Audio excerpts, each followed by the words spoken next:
music.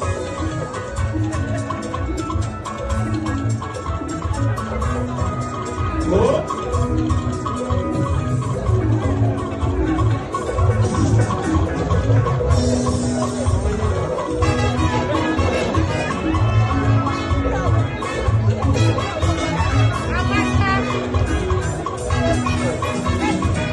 This is the new Uganda music.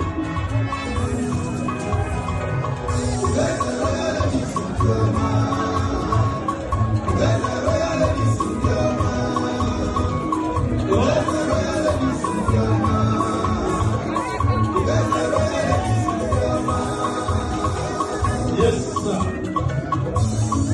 You all need to come and appreciate them. Come and appreciate them.